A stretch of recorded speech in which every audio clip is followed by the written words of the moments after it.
Bien-aimés du Seigneur, loué soit Jésus-Christ et bienvenue dans cet exercice spirituel hebdomadaire. Ce dimanche nous fait méditer sur le pèlerinage de la Sainte Famille à Jérusalem. Cet épisode de la fidélité à la tradition pascale juive conclut chez Luc les récits de l'enfance de Jésus. Le texte se structure sommairement en 4 points très essentiels. La synthèse sur le pèlerinage à Jérusalem. Jésus recherché par ses parents. Le dialogue entre Jésus et ses parents. Et enfin, nous avons la conclusion sur l'obéissance et la croissance de l'enfant Jésus.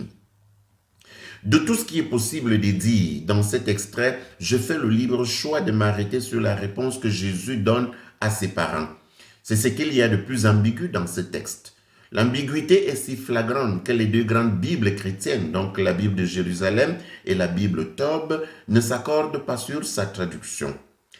La Bible de Jérusalem dit « Pourquoi donc me cherchez-vous? Ne saviez-vous pas que je dois être dans la maison de mon Père ?»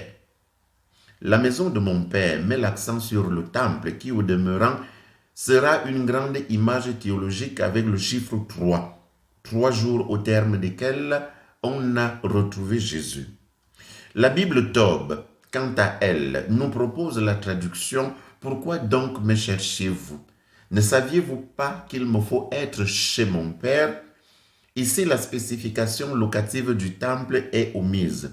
C'est le Père qui occupe la centralité de la réponse. Revenons à cette réponse de Jésus.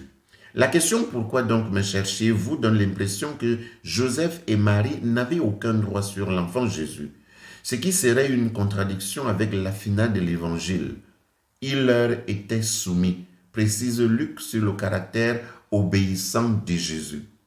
Pour comprendre la question « Pourquoi donc me cherchez-vous » il faut savoir que le mot d'interrogation grec « ti oti », assez rare dans le grec biblique, et parfois malheureusement traduit par « pourquoi » a plus le sens de « comment se fait-il que ». Comment est-ce possible que? Et nous avons la joie que la traduction liturgique ait adopté cette autre variante.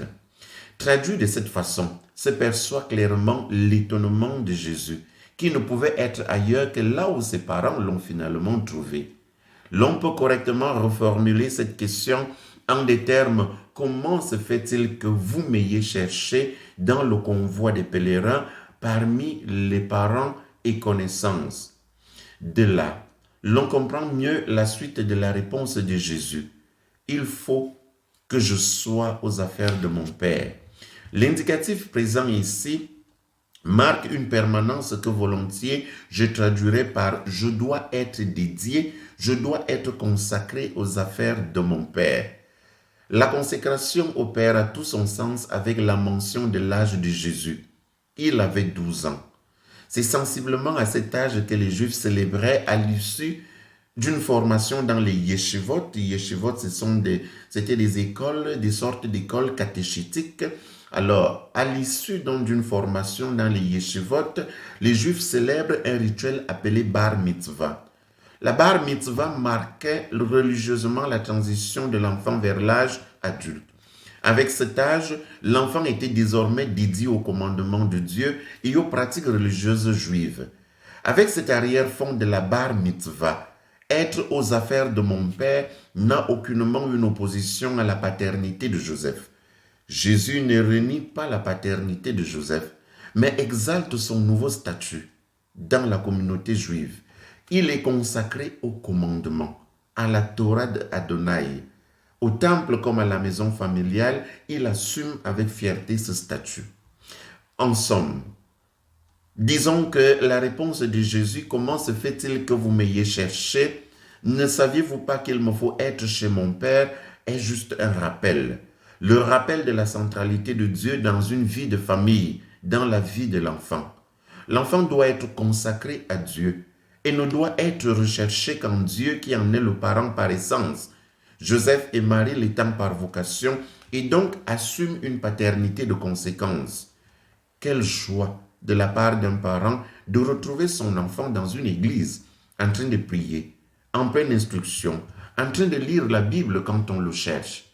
Il n'y a pas meilleur signe de sagesse et de bonne croissance que celui-là.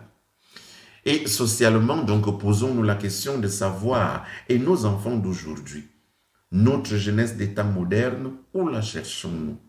Et où la retrouvons-nous? À quoi sont-ils dédiés? À quoi les habituons-nous quand on sait que les parents de Jésus le portaient assidûment au temple? Bonne fête de la Sainte Famille à tous et à vendredi prochain.